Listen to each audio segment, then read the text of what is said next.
Hello, everyone, and welcome back to Radio Geonosis, where we talk about Star Wars from a certain point of view. I'm Angie, I'm Aaron. What's going on, you guys? and today we're going to be talking about our top 10 Star Wars weapons. But before we do that, we're going to be going to all the hot happenings of the past week. And we do have an audience here today. So if you hear people talking, that's our live audience today. That's what we're gonna chalk it up as. But I'm all right with that. He is a cutie. But we're going to be talking about, first, let's get to San Diego Comic-Con. How was it?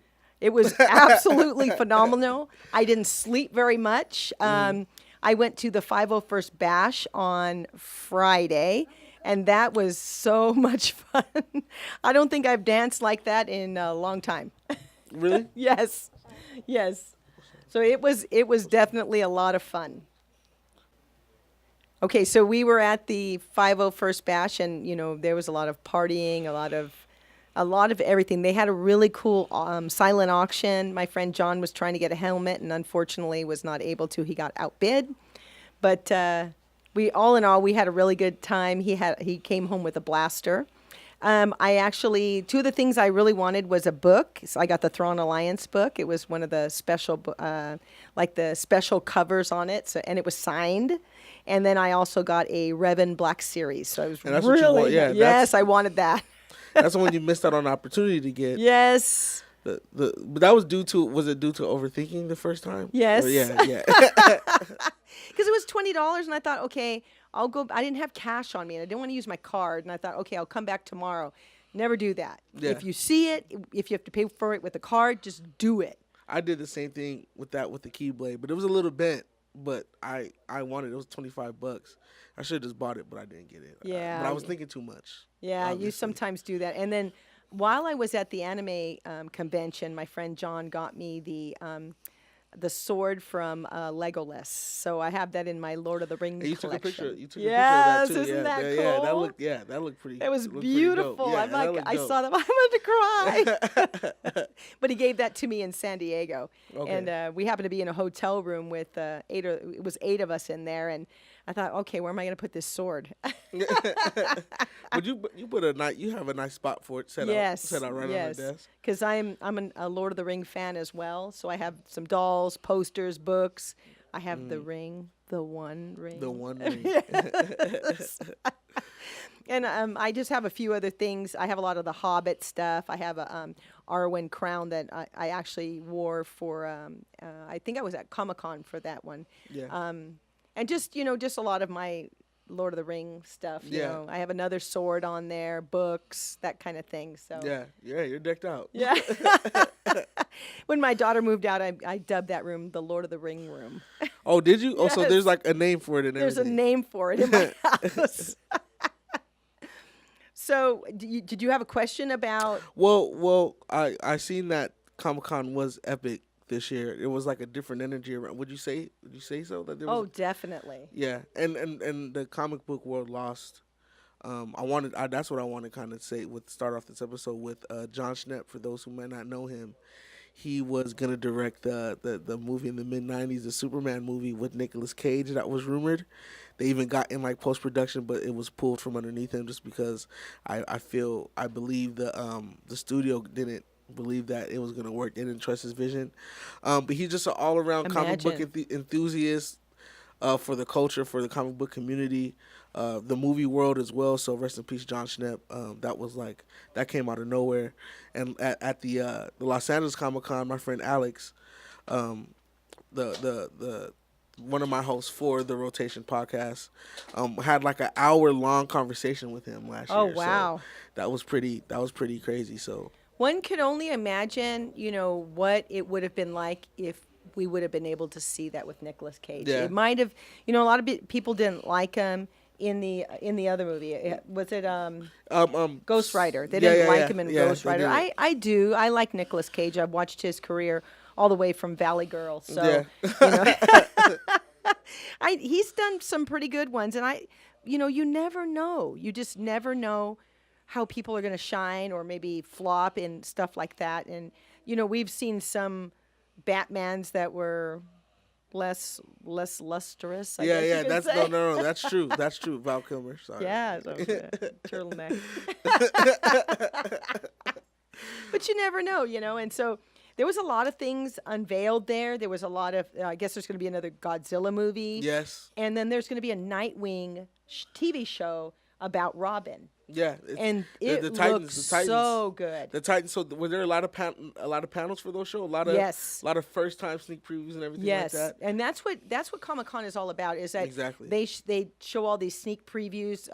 You have guests that you never would have expected to come to some of the different things. And while I was at the Her Universe fashion show, they had some Doctor Who clothes, because they do geek couture. And who was it? The Next Doctor. She was on there. Oh, she really? Yeah, she was on there with Ashley Eckstein. So Oh, wow. that was really cool. Aquaman even got show preview there. Yes. The preview for Aquaman, the trailer for Aquaman got another Venom movie picture leaked at Comic-Con this year too. And now it forced the director to talk about the R-rated rating he has planned for it. So like, wow. Yeah, so yeah, Comic-Con is still I'm making it seem like it hasn't done it, but it's still meant for all that. Outside of comics, the movie world too is getting really, really involved with Comic-Con. Yeah, Even it more and originally more. it Yeah. originally started with just the comic books, and it was in a small area. Like a trade show almost kind right, of right, thing. exactly. And then in the 70s, late 70s, early 80s, Star Wars got on board. Yeah. And so there's where the starting of the movies is, when you saw the Star Wars come on board, and I think they've been there from pretty much the get-go. Yeah. And yeah. so now it was different movies premiered. Now, I mean, when I was there in 2008, they were premiering, or they were doing the thing for Twilight. So I mean, anything goes. Every year that I've been there now, I hadn't gone in a few years. Since 2013, I wasn't able to go because I wasn't able to get a badge. But it was always, the Big Bang Theory was there. I did not see them there, but I have to say, I thought I was going to do some interviews there, but I think I was more in awe with everything. I mean, I passed by so many different things, and I'm going to have to show you the Deadpool thing, the Deadpool Chuck E. Cheese thing. Oh, yeah, I that have was to see pretty that. cool. But I mean, just all kinds of, you go to, I even saw Bumblebee there. I mean, there was just so many different things. I think I was more in awe with everything, just looking at it all. And I went preview night, and I was walking around and just pretty much in a daze because it was so much going on. Yes, but it was awesome. There's a lot to soak in. Yes. When you're at this con. So I don't know if any of our listeners, viewers, have ever been to a con, but like there's a lot to soak in. Yes, exactly. A lot of things you've grown up watching, people you've grown up seeing. They could be just walking right past you, and you have to like stop here and then stop there and then stop here. So it's a lot to soak in when you're at these cons. So. Oh yeah, there's so much going on, and I mean, so many different panels and so many different things. I mean, it was just, I had a list of all these things I wanted to go to. I wanted to go to the OneRing.net panel. I wanted to go to, they had some sort of Rebel game going on. And I wanted to go to that, and I wasn't able to go to any of this. I wanted to go to the Science of Star Wars, but if I had done that, I would have missed the 501st bash. Oh, so yeah, we don't want to do that. Yeah, you don't want to miss your 501st. I heard those bashes get pretty crazy. Oh my gosh, yeah, it was a lot of fun. But I wanted to do all these panels, but it was impossible. The one I was really happy that I went to was the Clone Wars anniversary panel, because I was just blown away at all the artwork that they showed. And then they showed where Ahsoka leaves Anakin and leaves the Jedi Order. I was crying. I was trying not to do that, but because I was in costume, and I had this makeup on, I had my contacts on. But with that, we had John and I and his friend Carlos. They were dressed as clones, and I was dressed as the Night Sister. We had gone to the panel, but they can't sit down because of that armor does not allow them to sit down. Yeah. So we had to stand in the back, and so they kept telling us, you can't stand back here. So he's like, what am I supposed to do? I cannot sit down. So they took us behind the curtain where all the movie stars go through. Yeah. So we were like, what are we doing back here? But it was awesome. It was VIP treatment. Because we got That's to exactly see what that Dave was. Filoni pass by. We got to see Ashley and all of the crew, all of the actors, the voice actors from Clone Wars. Yeah. But then they let us go once they were out on the at the table. We walked back out, and we were watching all the the different things. They showed that scene. They showed the artwork. They showed all these different things, and then they showed it at the end. They showed Clone Wars. Clone Wars saved. And I mean, everybody was screaming. Everybody was so excited. So I'm so happy it's coming back. Yeah. And we were dressed in perfect costumes for that. Oh, really? Yes. To represent yeah. Yes, and my friend Josh was dressed as Obi-Wan. He is a perfect Obi-Wan. And and my friend was Ahsoka. I mean, there was just it was amazing. It was an amazing moment. And then later on, we were taking pictures. I got interviewed by a few different places, and then I got some pictures. I ended up on GameSpot.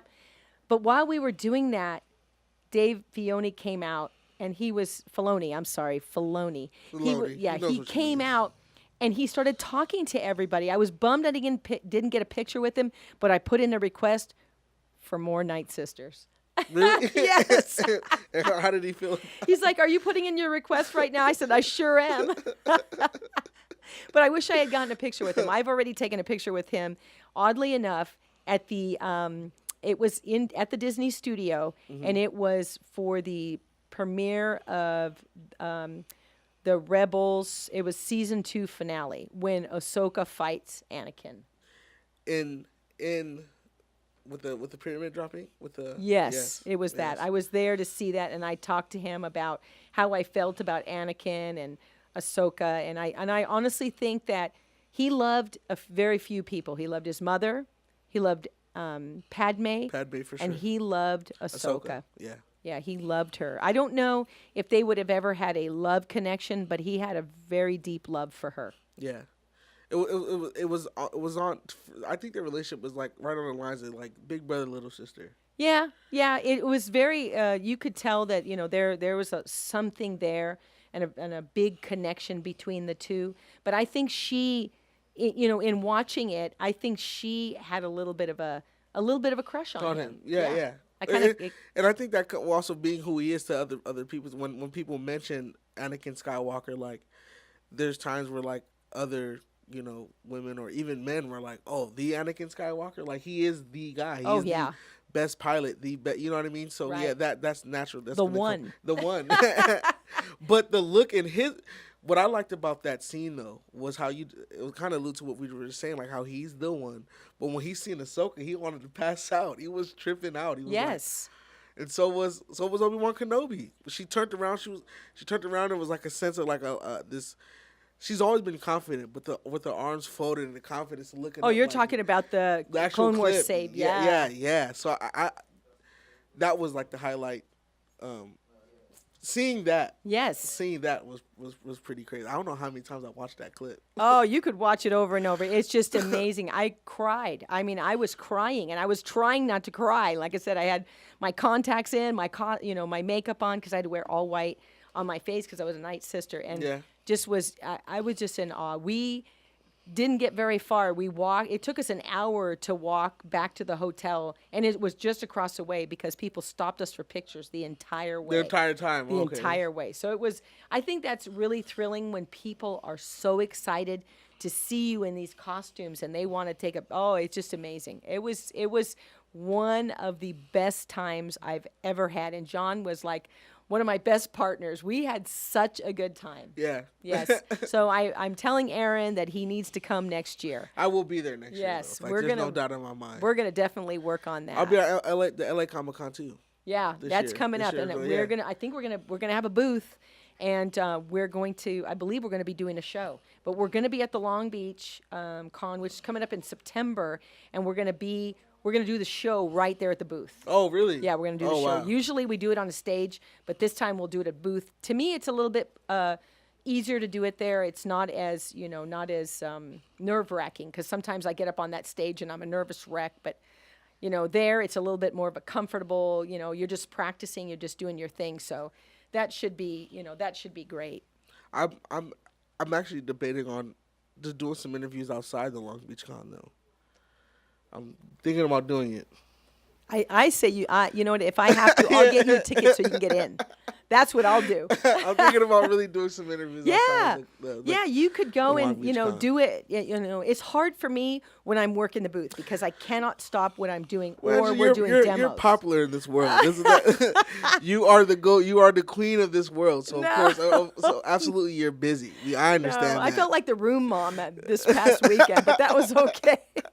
Oh, did you have to keep everybody in order? I think I made sure everyone had food. I was making sure we were all going, and everybody was doing their thing. Everybody had a plan. I was amazed at how many people got up early to go to different panels. Yeah. I just kind of helped out. I was more the room mom. You hear that, people? You hear that? I was the room mom, but that was okay. But we did have. There's all new books. There's all new comics coming out. So that was really, everything is unveiled there. I think they wait. It's almost like Christmas. Yeah. There's a new book coming out. It's with Qui-Gon and Obi-Wan. It's going to be called Master and the Apprentice by Claudia Gray. She's written books like Lost Star and Bloodline, Leia, Princess of Alderaan.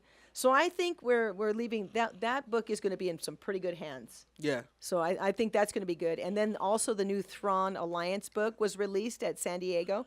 And that one came with a special cover and a pin. Oh, really? Yeah, it came with one of those pins that showed like the like what Tarkin wears. Okay, yeah, But it was yeah. just a little teeny metal one. So it was really cool. So and then E.K. Johnson, the writer of Ahsoka, she was at the Rebel the Rebel Legion Sunrider booth signing books. Okay. So that's really cool. See that I really wish I was there. They have book signings. They were going to have one of the things that I wanted to go to was a book signing. Mm-hmm. And I wasn't able to do that either. I was just kind of sad that I didn't get to do all those things, but the other stuff that I did was even better. Yeah. And being able to go to the fashion show. At first I had got there late, so I didn't get inside. And then some people left, and I went to the door and asked the lady, I said, please just let me go inside. I'll be real quiet, I promise. And she goes, all right, just go ahead and go in. Because I think it was better since I was by myself. Yeah, absolutely. So I was able to go into the fashion show, and the fashion that some of the people did was amazing. Yeah. One girl, she did her dress based on Space Mountain. Oh, really? Yeah, the big white. Yeah. Her dress was based on that. It was some of the stuff. And then one of them did the dress as far as The Last Jedi, when they're going through that red rocks. Mm-hmm. She made a dress that kind of, I can't even explain it. Kind of emulated that? Yes, it was red at the bottom. It was white. It had ships on it. It was amazing. It was amazing. The dedication, though. Yes. That's what I appreciate that about the cosplay and the costumes, the dedication. And some people work on their costumes for months prior to cons, too. So that's pretty insane. Some people, it takes like a year to make that stuff. Yeah. Because, for me to do the Night Sister belt alone took me 16 hours. Oh, my God. But that's because I hand sewed it because I didn't have a machine. Yeah. And some costumes take 6 months to do. Mm-hmm. And I imagine that some of the stuff that goes down that runway, it probably took a year. Yeah. Easy, because you have to get your inspiration. Then you got, these people are making it from scratch. There's no patterns. Yeah. So they're making everything from scratch. And 3 girls won, and the dresses that won were, I was like, wow, I just was in, how do they make these things? Because I can sew a couple of things, but there's no way, I can't not sew that. Yeah. And these people are so talented. Yeah, that's insane. But there is Ashley's line, which is her universe. And if you've never checked it out, I would tell you, check it out. It's some of the best stuff. It's going to have some Clone Wars to it. Mm-hmm. She has an Ahsoka dress. She had these beautiful purple jackets. I wanted everything. But I just had to tell myself, you can't buy that. You can't buy that. I wanted the Nixon watches. Angie. They had Star Wars Nixon watches I wanted really bad, but you had the good angel and like the devil on your shoulder. Yeah, I had good and bad Angie. I had if I come home with this stuff, I'm going to be in so much trouble right now. But I did come home with, like I said, my Revan doll, which it's a Black Series. I really wanted that. Yeah. And you never say, okay, I'll come back for it. No, buy it then. Buy it then, yeah. if you have that. Okay, so one of the big things too was Mark Hamill was there, dressed as a stormtrooper. Dressed up. Yes. Dressed up. Yeah, which and that's not uncommon. It's not unheard of. There's been directors, there's been other movie stars, singers. They all go in different costumes, Mm-hmm. and I guess the guy that's right there, he's what is that? It's not. Bad walking. What was it called? Yeah, Breaking Bad. Yeah, Breaking Bad. Yeah. I'm looking at his doll collection over there. Breaking Bad. He came dressed as the guy from Breaking Bad. He had, yeah. yeah. People probably overlooked him, thinking like, oh, it's just a guy dressed up as Walter White, but It was was actually actually him. I really wish I had been taking pictures of different stormtroopers because God only knows I could have been Mark. I don't know. it could have been Mark Hamill. Huh? Yes, exactly. And he was dressed in the exact stormtrooper outfit he Fit. wore in the movies. Yeah, So it was not clone armor. It was not First Order. It was stormtrooper. yeah, So I mean, he stayed true to form, yeah. which was really cool. That's pretty awesome. Yeah, and then the Solo movie is due to be released on Blu-ray and DVD September 25th. Oh, soon. Movies are coming out faster and faster. I feel. Yes, like. yes. Like Black Panther came out quick. Justice League came out even quicker. Even Star Wars the Last Jedi is already on Netflix. Yeah, and I think sometimes they want to get them out because maybe they don't do as good in the theater. Yeah. But you put them out on DVD or Netflix, on yeah, Netflix, the and they're going to numbers are explode. yeah, absolutely. Because a lot of people wait. Yeah. But if you waited till now to watch it, if you saw some spoilers, I'm sorry. I was just asked on my Instagram, should I go see Solo now or just wait till it comes out on DVD? And I was like, go see it now. Yeah, go see it now. Movie theater experience is really kind of cool when you go in there. You may not have that surround Dolby sound at home. You're going to get that. Yeah. And right now, I don't know if it's gone to the Dollar Theater, but you can go see it maybe at the Dollar Theater or the Matinee. It's really hot outside, so it's a good idea to get in there and just relax for a couple hours. Get a large icy and just go chill, watch a movie. That's right. Go chill. And get out of the heat. That's for get darn out of the sure. Heat. Yeah, get out of the heat. So what else do you want to ask me about The panel. the Clone Wars panel? How was it? It was just amazing. I mean, I have not been to very many panels, but that one was it was really something. It was filled to the brim. At first, when we got in, there was just a few people, and I thought, okay, maybe there'll just be, maybe 100 people tops, 200 people. Because you think about the Clone Wars, okay, this was 10 years ago, when the first one was released. But no, the whole thing was filled with people. It was just spewing with people. Now they did have a special poster, and they handed out tickets. I wasn't able to get that because I came with the stormtroopers, and we were in the back. So, but they released some. They said they had some artwork laying around that they wanted to show us that some of the things. And one of the things that they had was Dave had sketched this ship. And on the top of the ship was like a flag, but what it was is a skin of a Wookiee. Oh, really? It looked like he said it was just the skin of the. How they can skin a cow or skin a alligator or whatever. That's what it was. It was just the skin of a Wookiee, and I thought, oh, that's so mean. But and everybody was like, what? When they saw that. But they had different sketches of different situations that nobody had ever seen before, just stuff that they had lying around, and kind of concept ideas that they were tossing around. But it was really cool to see what they doodle in order to get to the finished product. I do want to give a shout out to My Hero Academia Nights who represented us well at Comic-Con this year. Well, it's an anime My Hero that's making a huge splash in the U.S. It's a really, really good show, and the cosplay for that was. I'm gonna have to look that up. Yeah, look at it. They represented, like, as far as the cosplay aspect goes, like, they shut it down. Shut it down. The cosplay aspect of it was phenomenal. People they had a Marvel panel, and a Marvel meetup, because they do meetups, right? And so they'll do all kinds of different things. The Marvel one was cool. They did, I think it was Doctor Strange, and there was like 8 of them. So they did one guy stacked behind the other on stairs, and they had their hands out, going out, and that was cool. And then my friend John, he went as Sugar Bear. Really? Yes, Oh, it was so funny with suntan lotion. So, and then I was with a couple of other folks, and one was dressed as Deadpool, and he had this jersey on that said "training" on the back, or trainee on the back. Remember how they did that in the movie? Yeah. He had that on, and his costume was so spot on. And then my other friend, he had his costume was Wolverine, but it was it was like black and green. Yeah. That was Oh, really. it was like it was an alternative like I don't know what universe or realm that Wolverine, but yeah. It was really cool. His wife was dressed as the Punisher. I'm like, how?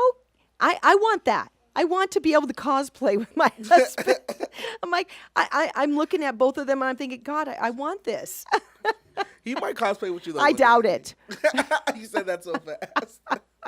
I've been trying to get him in a Tarkin costume, and I mean forever, because he would be a perfect Big Tarkin? Really? for 501st. And so hopefully, I told him Tarkin does not wear one of those caps. So maybe the fact that he doesn't have to wear one of those caps will kind of make him want to get in a costume. Gotcha. Yeah. But he would just make a perfect Tarkin. He's old enough to he can pull that off. Gray hair kind of thing, you know. Oh, gotcha. I see what you're saying. Yeah, I see what you're saying. Yeah, he's pretty much, he looks like a really mean kind of guy, so I can see that. Cut us some slack. Yeah. And while we're doing this show, we have a young man. He's playing Fortnite. That's pretty interesting. We have a Fortniter here. Yes, we have a Fortniter playing here. And we have Chris here. He's actually one of our audience. Little cutie. Hi, Chris. Now he doesn't say anything. So we'll get back to our top 10 weapons. Yes. So I mean, when you think about the weapons, every part of Star Wars has a fascinating facet to it. And I mean, it draws people in, whether it be ships or armor or clones or planets or the Jedi or Sith. Yeah. The Jedi Order, everything's intricate. And so I think what it does is it draws people in. So it's no surprise that there would be weapons would have a top 10 as well. Yeah. Everything. There's so many facets to Star Wars and so many components, even in the games, because we were talking about it at work, like the Old Republic, all of the things that go along with it. Yeah. It's just so intricate. And in the times too. Yes, the times. And it's such great stories, and in any part of it, like we were talking about the Clone Wars, we're talking about, the Old Republic games, we talk about the movies. Everything has such a facet to it. And I mean, it started with one movie. Mm-hmm. And even the weapons in that movie just sprang out to so much more. Absolutely. Yeah. I don't know. Like I said, I called George the Bill Gates of the of the movie and book and game world. And absolutely. he really was, Because you got to think that one thing about Star Wars too, which I think drew people into Star Wars, is that everything from the animals to the armor to the ships to the people, everything has a backstory. Yes. And that's not easy. Whether it was George who came up with all this, which he probably did, of course he has a staff, but even the staff, the group of people, that's a lot of work. That's imagination. So that's crazy. Yeah, that's insane. Because everything does. The Night Sisters did. Darth Maul did. Qui-Gon did. Everybody has a backstory. Every guns. Like you said, animals, planets, everything has a little bit of encyclopedias about all this stuff. Yeah. That's crazy. It is its own universe. Yes. And I mean, and it is 40 years in the making. We have seen so much come out of it, and just the different things, the costumes, the characters, the entanglements, the love interest, everything has its own backstory to it. So I thought it was really cool. And what I was looking for, I had in my mind, okay, what I want to look for, what are the things I want to, as far as the weapons, because there's so many. I thought, okay, I'm going to just look through, because I have a book. Yeah. Here's my phone again. Dang, and I turned it down, and it's still doing that. And I still have that spooky sound on. Yeah, it's the terrestrial sound. Yes. Yeah. So I want to be a humanoid.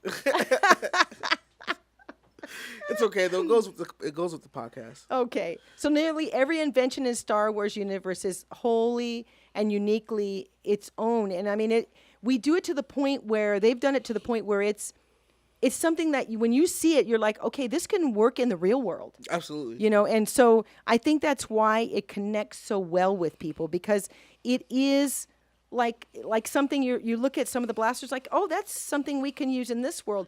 And even the clones blasters, with all of that, we could be looking at that technology soon. Yeah, that could be right around the corner. For all Yeah, we know. let's Yeah. get a lightsaber going. Yeah. Oh yeah. Please, U.S. government. I know you guys probably have one somewhere like around somewhere. Just please let us borrow it for the show. Yeah, and it's weapons are in everything. They're in the books, they're in the movies, they're in the comics, they're in the animated shows. Every part of Star Wars has got weaponry in it. Yeah. So you can pick from just about anything.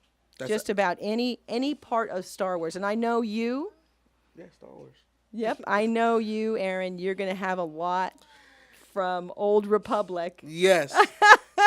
And I have some from Old Republic, and I have some new stuff too. Stuff that I just know, and stuff that I've used in games, or you had debates about with friends, which one is better, which one has a wider blast radius for more range and stuff like that. So oh man, that's a guy thing. I yeah, think. it is.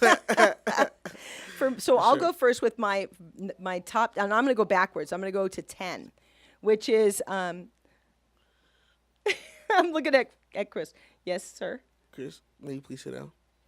He's going to tell me what he likes.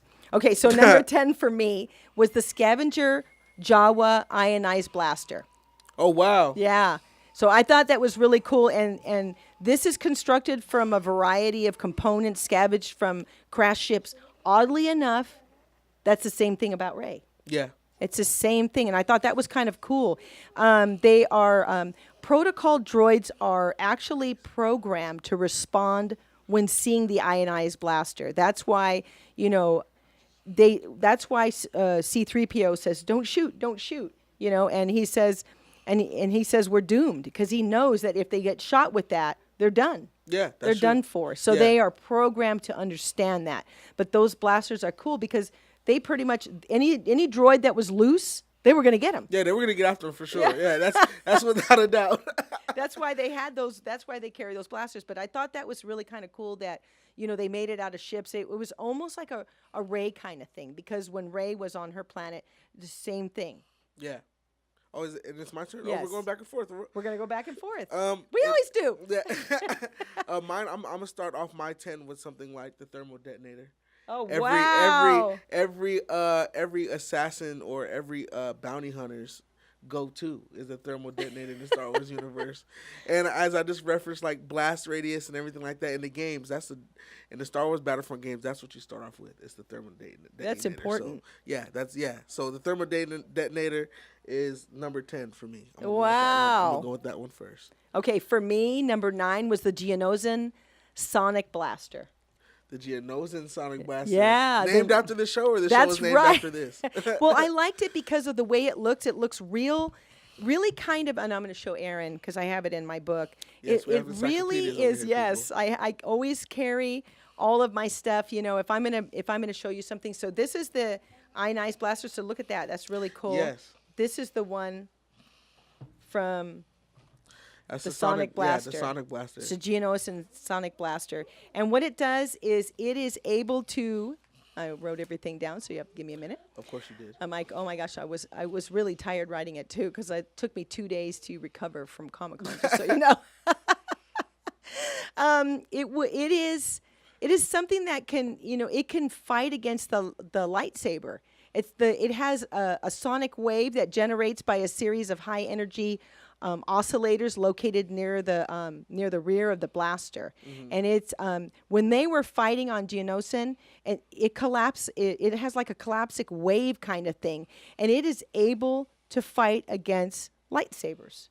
So when they were doing the battle on Geonosis, they were actually shooting with those things. Okay. And so I think that's why you saw so many, and you also had droids on there too. But I think that's why we lost so many Jedi because this gun was able to fight against it. Yeah. So it left the Jedi in like a pretty vulnerable state. Yes, exactly. There are some weapons that can fight against the. If it's just the same, if it's just hit the right way, they're doomed. Yeah. Just like Chris. Uh-oh, poor Chris. Hi, sit down. Go. He's like, I know I'm in trouble right now. Yeah, he is. And I'm gonna go with my other weapon. And this is actually just from because I got to see some episodes via YouTube. I didn't get the Star Wars Rebels episodes yet. Now you're gonna have to because but- they're saved. Yeah, but Ezra's lightsaber pistol Oh wow. is, and I only seen it. I've been watching them on YouTube. The episodes are only been like a week, but that lightsaber pistol is awesome though. I have not seen that, so I'm going to. I haven't seen Rebels Yeah. yet because I hadn't seen the lost episodes of Clone Wars, and so I was kind of Everybody saving wanted it. Everybody wanted that from him. Like everybody wanted it from him too. Well, apparently it was. You know, you have to stop and think about it. There wasn't any lightsabers at that point Yeah, that yeah. we know of. Yeah, and when every time he whipped it out, everybody was just like, everybody was just everybody had to say they could have been powerful or weak, whatever. Like everybody had the same response. Yeah, it's pretty unique if you Yeah. stop and think about it. You know, because these are. It's like a lightsaber, but it's a pistol. Yeah, it's definitely 2 in 1. Yeah. So I'm gonna go with Ezra's lightsaber pistol as far as number 9 goes. That's really cool. Okay, for me, number 8 was the Electro Staff.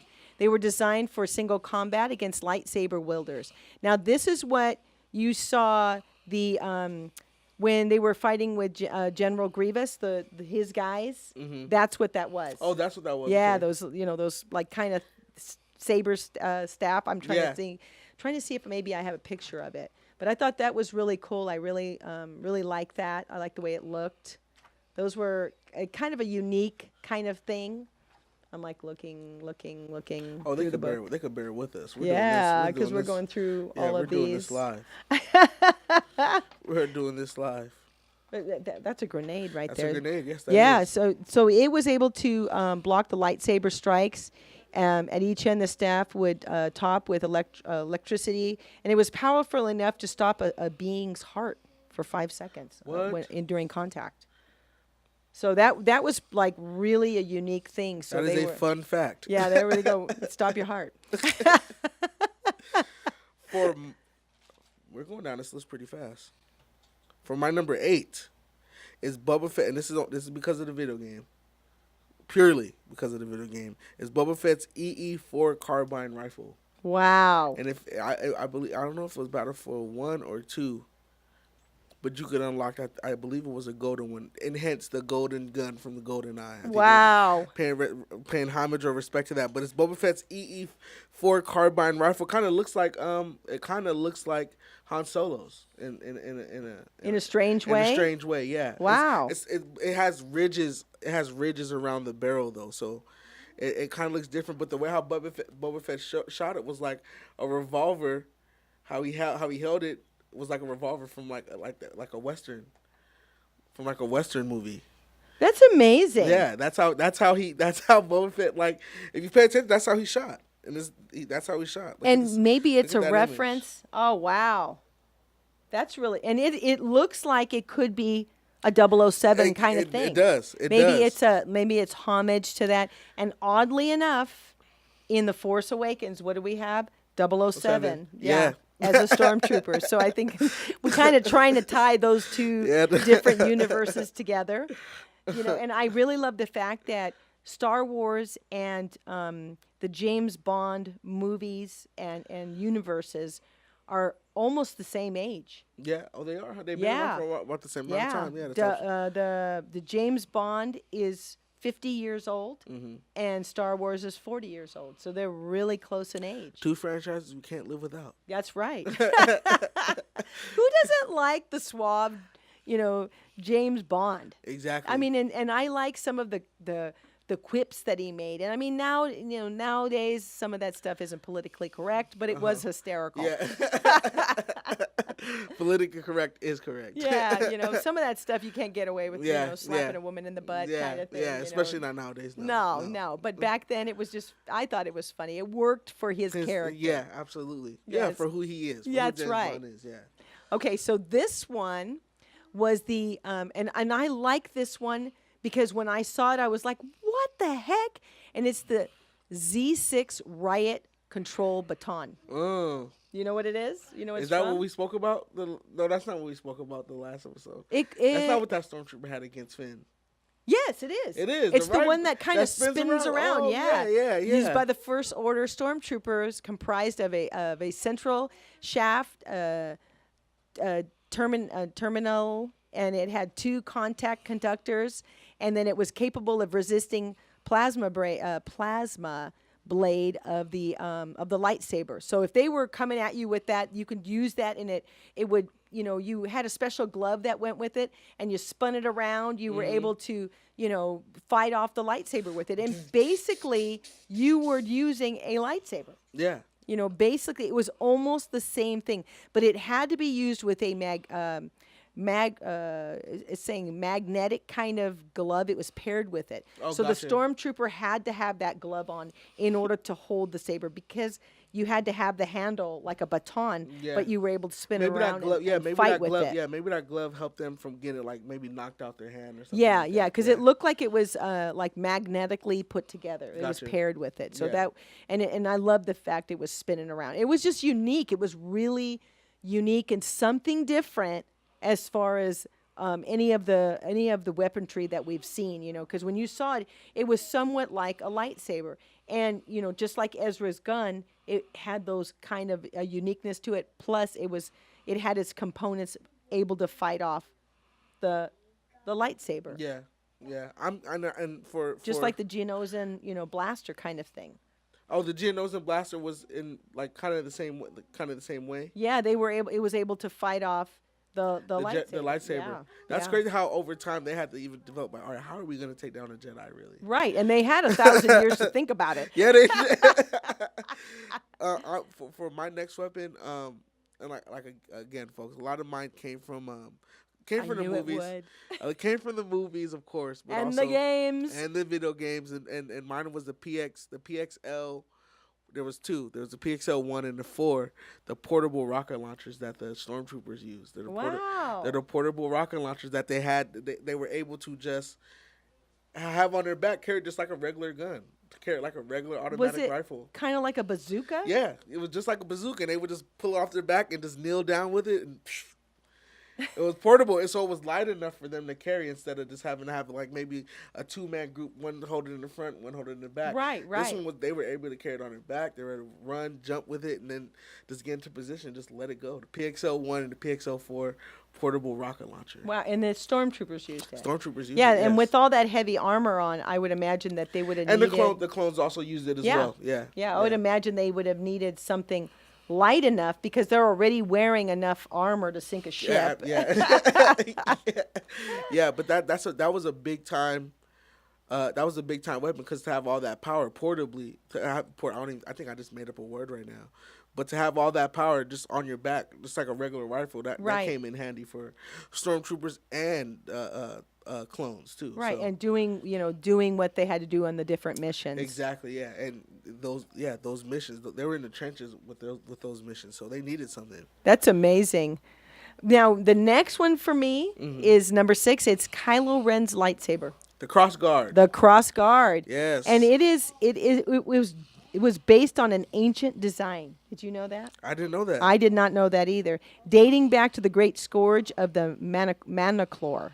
Manaclor. Uh-huh. And that must have been a battle maybe 1,000 years ago. Oh, maybe a long time in the Star Wars universe, a long time ago. Yes, of course. yes. Okay, so it's really a really unique saber. I think it stands out. It was one that I had never seen before. No, the previews from when that movie came out was the first time I've seen it. Yeah, and it has a kyber crystal requiring it to. It was cracked. The kyber crystal was cracked. So it came out in that formation. Yeah, the way it was done and the way he put it together. He later on puts covering on it. He puts a covering on it and changes it a bit. But it maybe, the lightsaber he had when he was doing Knights of Ren kind of thing, or when he was training with Luke, he might have had like a different lightsaber, and then when he became evil, trying to put one together, he cracked it. Yeah. It's hard to say. We need to delve into that. Okay. And check it out, because just from what they're saying, it had extra heat generated from the crystal, and that's how you saw it coming out on the side. But like I said, he later adds a sleek black casing to it. So it was one way, And then later on, he was able to perfect it a little bit more. And then that's when you see, I think you see two different versions in the movie or even in the comics. You'll Yeah. see two different versions of it. Okay. You know, one that where it looks like you can almost see all the components inside, and then later on it had coverings on it. When that trailer came out and that cross guard blade was shown, did that not trip you out a little bit? Oh, it tripped me out a lot. I Because I was like, what is Yeah, that? I remember thinking like, who is this person with this? I immediately went on the internet and found out like, is there a lightsaber like this really? I just wanted to make sure the trailer wasn't fan made. Well, if you went back to the Manaclor times, then you probably Yeah, would find yeah, it. yeah. And when you see the saber, it looks like it's got flames coming out Out of it, yeah, it looks unstable a little bit. Yeah, it does. It really Yeah, does it because it looks has a just- cracked yeah, kyber that crystal cracked in there. kyber crystal, yeah. But it looked like there were flames coming out, and it actually, I think it burns. It burns Finn on the shoulder. Yeah, When he fights, it does. I think When he it fight, burns him in the neck or on the shoulder. So, yeah, it goes in right here because that pointed edge at the side Right. goes in right here. Right, Yeah. the flames. But he actually gets hit in the back. Yeah, he gets sliced And- in the back too. Yeah, and I imagine that that might have caused some damage, but the fact that he lived through that battle was Yeah, amazing. that says a with lot, that yeah. saber. He was in a deep coma too. Yeah, maybe we're seeing that he is possibly has some, he might be showing that he has some signs of being a Jedi. Yeah. Kind of thing where he's able to, maybe he has a healing. His body's Factor. able. Yeah, he's able to do Yeah. that because I know Qui-Gon did in quite a few of the books. We talk about him healing, being able to heal, taking some time and healing.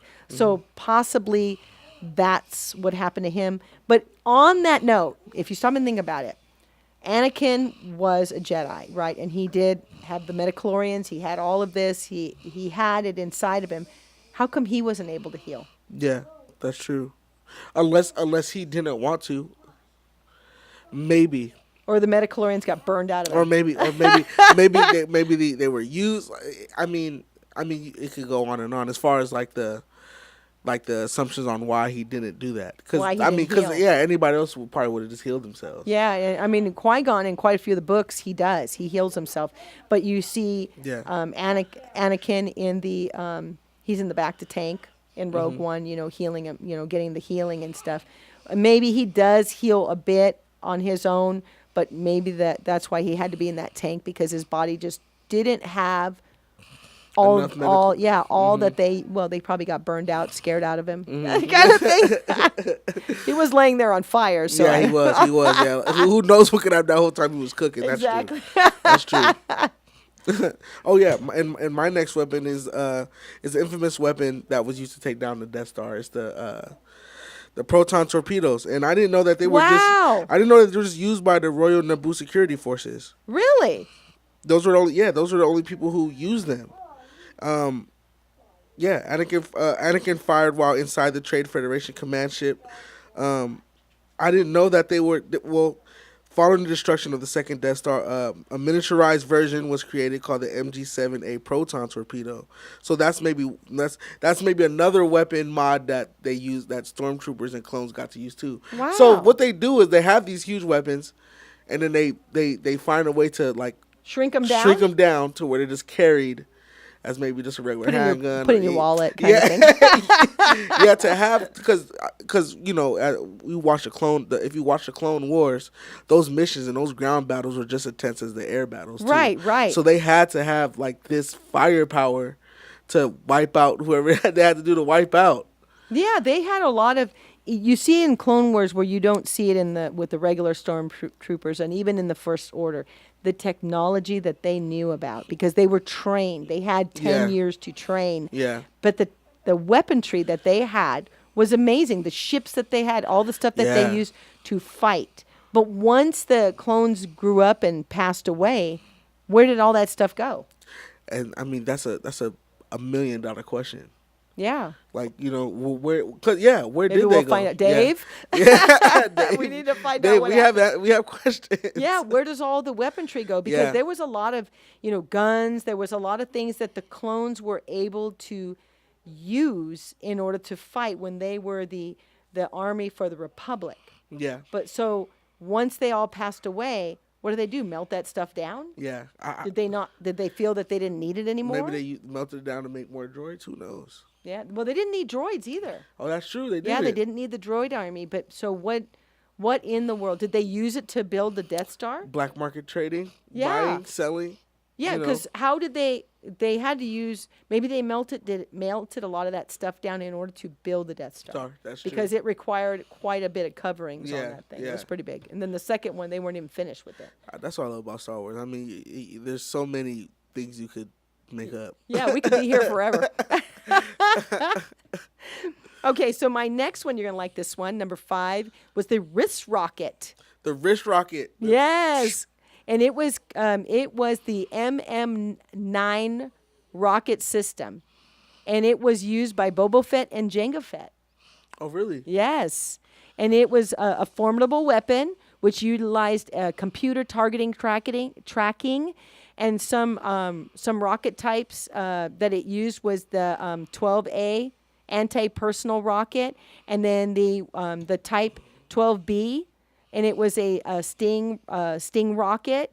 And they used these rockets. It also had a 1126 rocket. So there were different rockets that you can fire from the different type of ammunition that you could fire from that wrist rocket. Yeah. So it depends on when you're the bounty hunter. Yeah. It depended on what you needed when you were going out on a kill or when you were paid to do a mission, which kind of weapons you were going to use with it. Yeah. So that I thought that was kind of cool. So it was a weapon of choice for bounty hunters, assassins. It was a weapon choice for Bobo and Jango Fett. Yeah. Sorry. So for bounty hunters. For bounty hunters, but they were notably the guys who used it. Those. Okay, yeah. Yeah. Because in the movie, yeah, you see Bubba like use it you see him use it. Yeah, you see him use it, and Django does too, because when Django shoots the other bounty hunter, and with the little teeny dart,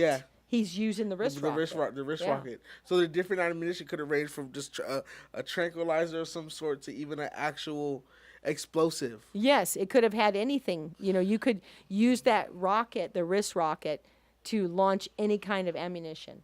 Oh, wow. I always wanted to be a bounty hunter, though. Yeah. The Mandos always need more.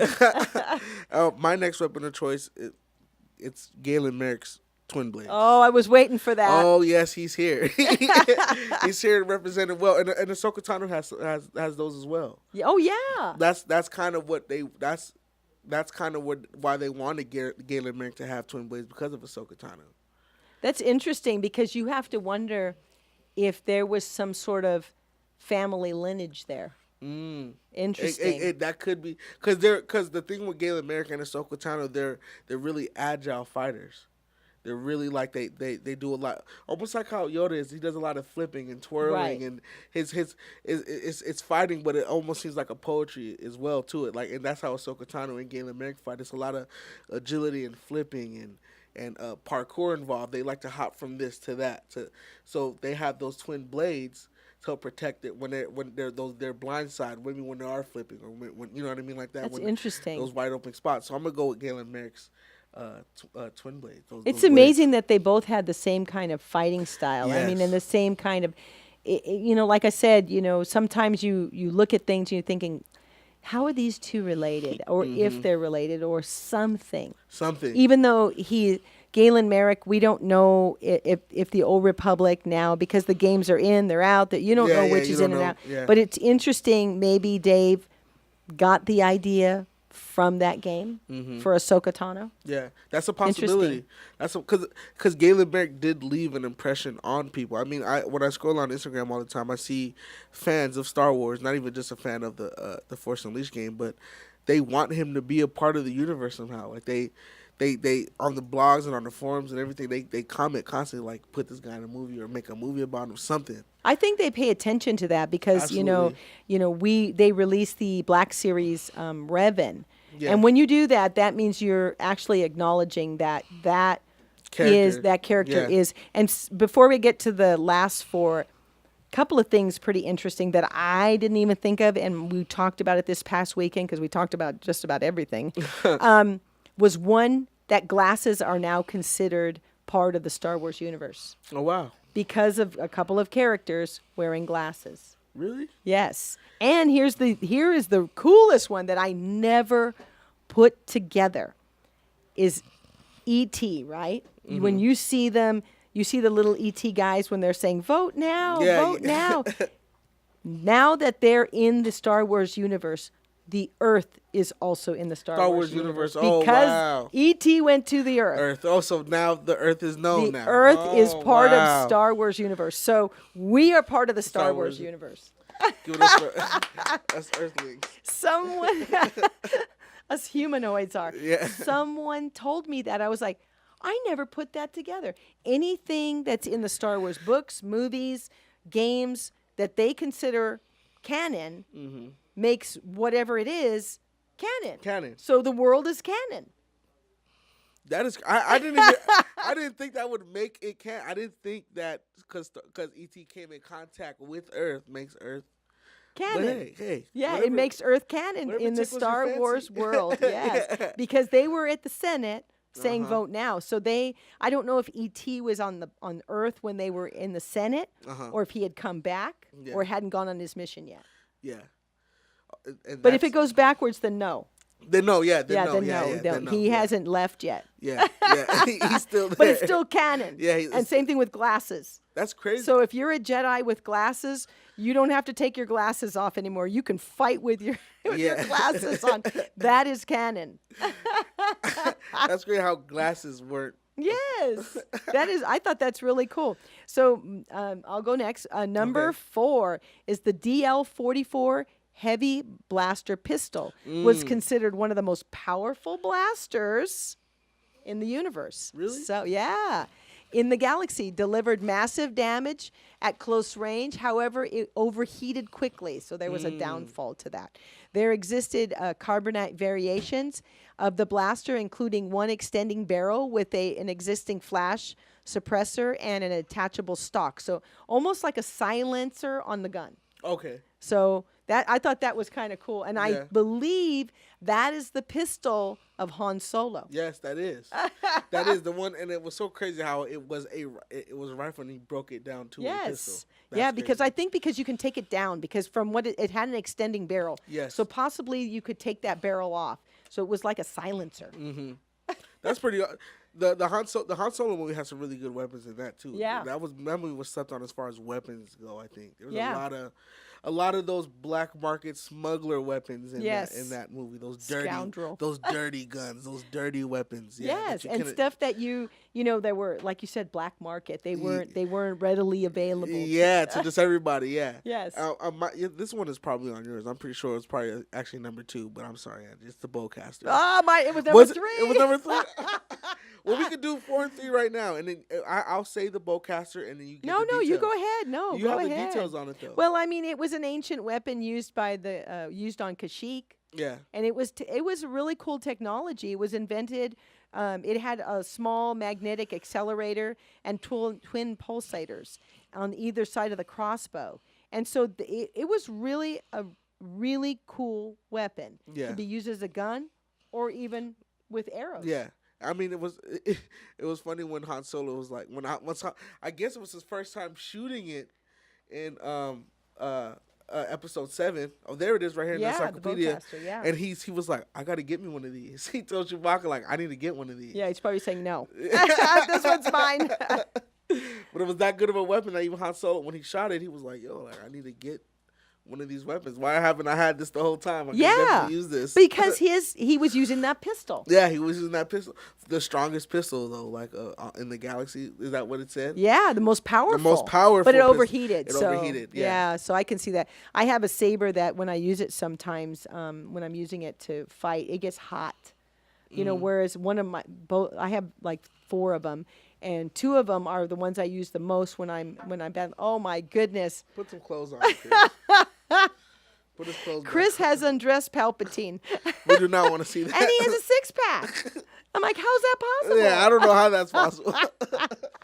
I've never seen him undressed. But it looks like I don't know is it because he's older or is he has a 6-pack? It's because I think it's a little bit of both, actually. I think it's He's like, both. what's happened to me? That's pretty funny. funny. Okay, so for me, number 2, because we went over the bowcaster, the Death Star. The Death Star. The Death Star, was that It on is your a weapon. list? Yes, it was. Because I didn't know it was really considered a weapon. It is. It's a weapon. How is it not considered a weapon? It's the most powerful. I would say most powerful. I always thought of it as a base. Not that I've never not knew or didn't know or never heard of it as a weapon. I considered it kind of just a base. I don't know. When you take out a planet, I consider it a weapon. That just kind of just shut out everything I just said. Yeah, exactly. It had so much to it. It had a laser. It had a tractor beam. It had it had ports to take out. Think about it. It had ports on this thing that umpteen TIE pilots just flew out of that. Just flew out. Yeah. Yeah, I mean, it just umpteen of them came flying out of that thing. Umpteen, that. Umpteen. I'm going to use that. It had gunneries. It had thousands of turbo blasters. It was and turbo blast cannons. It had so many things, and then it also had that huge laser to take out an entire planet. Yeah. So I think that was the ultimate. And don't they say that in the movie? Yeah, it's the ultimate weapon. It's the ultimate weapon. Although Darth Vader didn't think so. No, he did not. He did not see it. He I think Darth Vader knew it had a flaw. Something like that had to have. Something like that couldn't be chalked up. What you said, something had to be wrong with it. Yeah, maybe in a way he kind of knew. Yeah. He said, "Don't be too proud of what you've built," but maybe I don't know. Maybe he didn't want them to glorify it, and then he said, "Well, don't be, your ancient beliefs, don't work here anymore." But that's because they hadn't been exposed in a while. Yeah, that's true too. So but let me tell you that the Jedi and Sith, there was nothing like it. Yeah. There was nothing like it. Even though the Death Star was a really formidable weapon, it got blown up. It got blown up. And the second one wasn't even built, and it got blown up. It got beat up. It got blown up by the weapon I chose earlier. And then think about it. The same thing in the Force Awakens, where you have even that planet gets blown up. Yeah. Anytime they try and put it together, it gets blown up. That's it. 3 is not a charm. Yeah, no. 3. Mine is the double-bladed lightsaber. Oh, man. Was that number 1 for you? Number 2? It wasn't on there? No, What? it's It wasn't Obi-Wan on it. Kenobi's lightsaber. Oh, my God. The double-bladed lightsaber is on there for me. That's the Darth Maul. That's the Darth Maul. I mean, when that lightsaber was first shown on the Phantom Menace, everyone, I read and also seen people talk about the first time when they saw the Phantom Menace, and when it comes out one end first and then it comes out the other end, and that really messed people up. Yeah, they're thinking, what is this? Because it's almost like Kylo's. You're seeing it for the first time, and you're thinking, what the heck is this? Yeah. And you see it later on in the books and comics. Other people are using it, but this one was amazing. It was the first time it had been used. Yeah, he gets in that stance, and then it comes out one end, and everyone's like, oh, okay, why is he holding a lightsaber like that? To hold it like this for it to aim down, and then just and everybody just like, oh my God, what that? You know what I mean? So like the cultural impact as far as Star Wars go is more than likely why it's up so high. And I like Darth Maul. I think Darth Maul's dope. Oh my gosh, he is I think unique. Darth Maul is so dope. Ray Parks is amazing. He was just in Peru, and we have the Saber Guild has a group there. We have a temple there, and he took pictures with all of them. Oh really? I think it's amazing. He's such a nice guy, and I've met him before. He's such a nice guy. And just imagine, he has got a fan base like no other, because he's just out with the people. So the lightsaber is so unique, and I mean, it is amazing. Are we going to see a curved lightsaber one day? Are we going to see a Possibly. hammer? You never know. Yeah, that's true. The sabers themselves are, Ventress's is like an S. Yeah. Eventually, that's true. Yeah, so you don't know. But here's the thing. When they come from Dathomir, they're not Jedi, they're not Sith. They're witches from this planet. So it had to have been Palpy to teach him how to put this saber together. Yeah. In order for him to have the saber, and then it was Palpatine who taught him how to fight. Yeah. So how does he come up with, this is another question, you can delve into. How do they come up with the idea, those two, of the lightsaber to be like that? Yeah. That would be something interesting to look into. That would be, yeah. Poor Palpatine over there. He's all undressed. I think getting him back dressed is really disturbing. Put his boots back on at least. It is really disturbing. Seeing them there, just no clothes on. And Palpatine wears so much clothes in all of the movies. The guy is just fully dressed in 15 different things, and heavy. It had to be freezing in there in order for him to wear that much clothing. Yeah. Because everything he has these big puffy sleeves. He has, all of this garment on, and I mean, he's just wearing so much. Even when he's fighting, he's still wearing all that stuff. Chris is not giving up here. He's just not giving up. He wants to be on a podcast so bad. So number one for me was Obi-Wan Kenobi's lightsaber. Even though the first one gets destroyed when he's younger, I believe, if that still counts. The second one, when he's fighting Darth Maul, falls down the core. What is it? The core. Yeah, it's like a thermal core or like a something like that. So that gets destroyed, and so he does a third one. And to me, it's I love it because this saber has been through so much. It's been through the Clone Wars. It has been through the Revenge of the Sith. He fights Anakin with this thing, and he cuts off his arms and his arm and legs. Yeah. And he should have just stuck it in him and been done with it. Done with it all up. Instead, he looks at him burning. I'm like, put him out of his misery. Just stab him. Yeah. Don't let him burn. Just put him out of his misery. He had to that was kind of just a teaching lesson moment. He should have. He's probably thinking to himself later, doggone it, I should have put his... I should have just stabbed him with it. And while he's on the planet, I imagine that he still used it.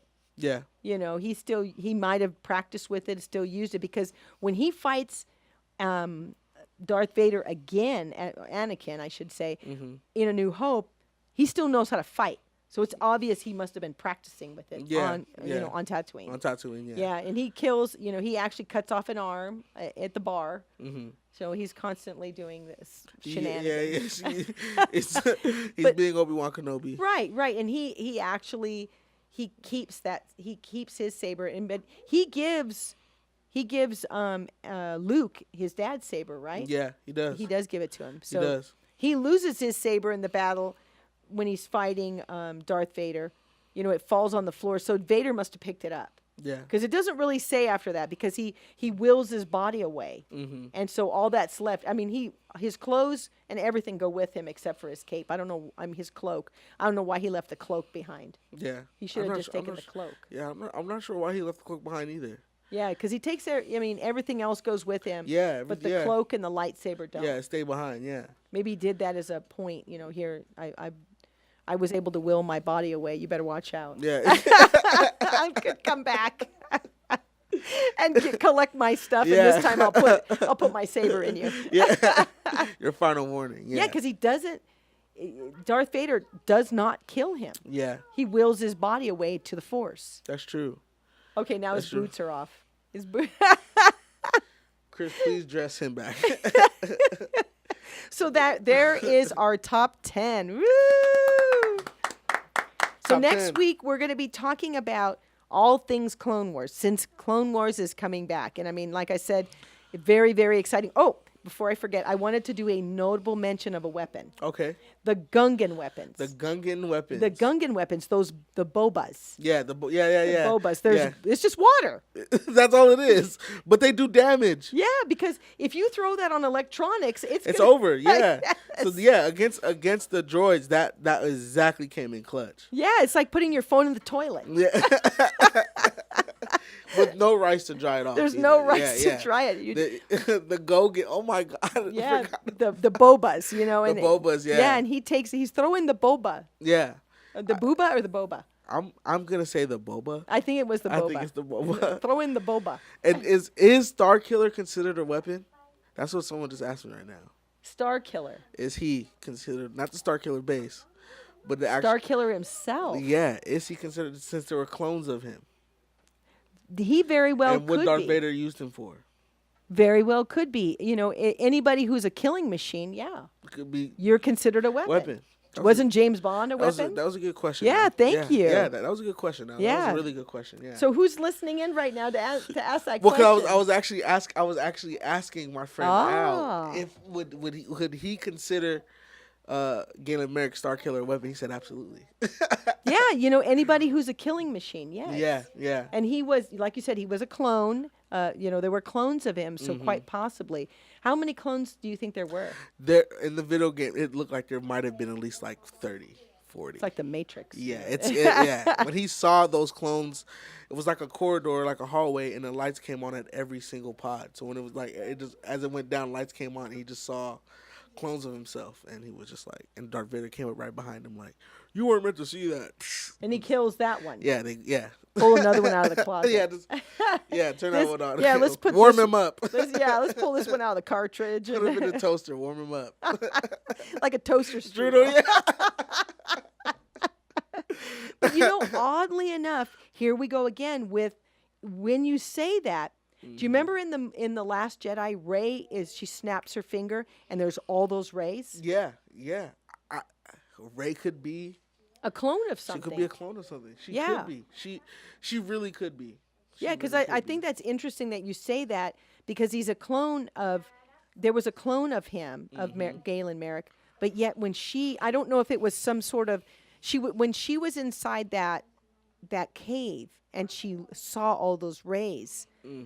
If that was kind of the same kind of thing, and I mean that could be really reaching. I think with Star Wars, a lot of things tie into each other Yes. subtly that you have to pick up on something. You know what Yeah. I mean? So that's what I personally think, because what Galen Merrick thought was like, are these even my memories? Whose memories are these? Did I really go through any of this stuff, or are these memories of another me? So he was always left like he didn't really know who he was, because he didn't know if those memories were even him. So that could even also be Rey. Those little faint memories she has. Are those really me? Are those? Is it really her? So it could fall in that same line, that same boat. You know what I That's mean? pretty interesting. And Yeah. even, with Galen Merrick, you say that there were clones of him, at least 20 of them, right? Yeah. They all had the same memory, but the clones don't. The clones don't. Yeah. The clones do not have that ability. Yeah. So Yeah. somehow or another, they actually improved on cloning.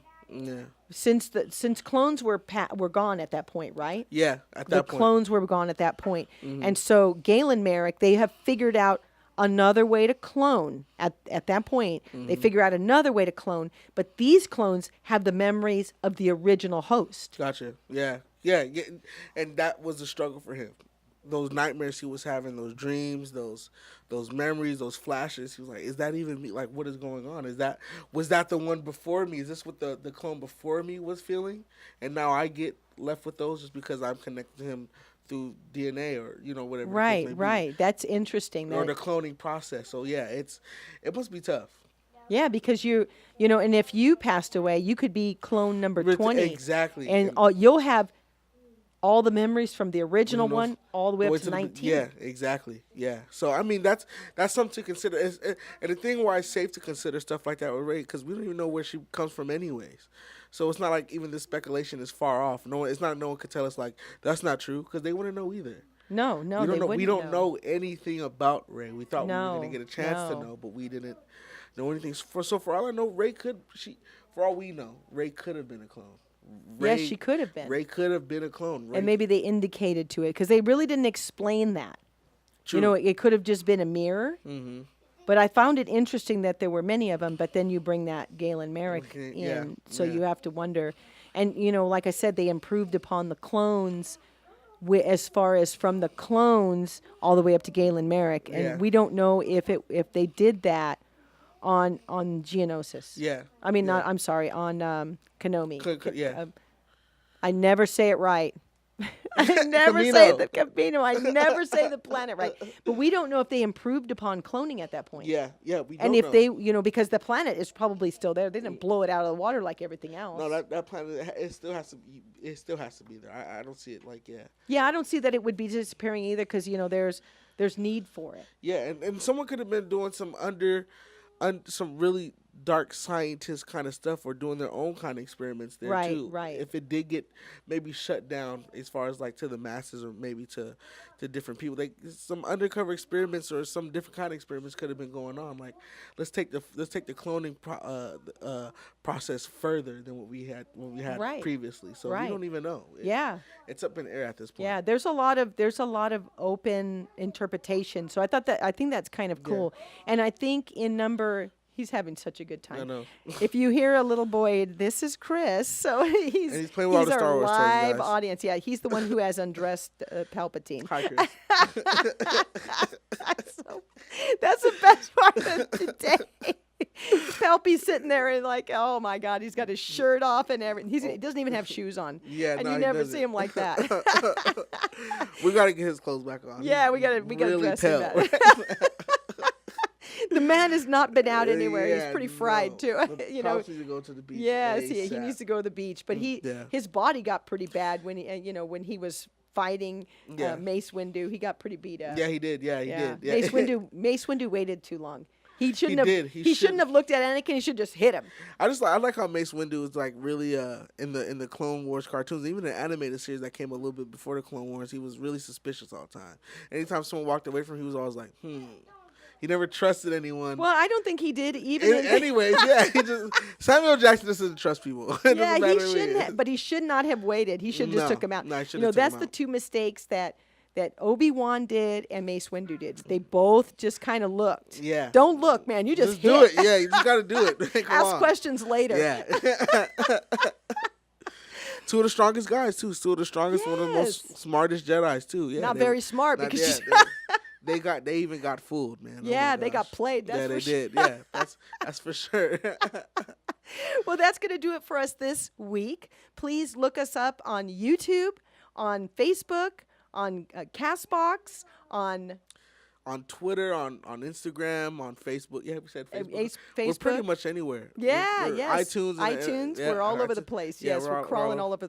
Hopefully next year we'll be crawling all over the place at Comic-Con. Yes, that's for sure. That's going to happen. And next week our show is going to be all things Clone Wars. Because Clone Wars are back, we're going to be talking about all the our favorite things, anything we loved about it, what stood out for us, and how do we feel when we watch certain things? Yeah. So that'll be our episode next week. Chris, did you want to say bye to the people? Yes, Chris, come and say goodbye. You want to sing the Star Wars theme song?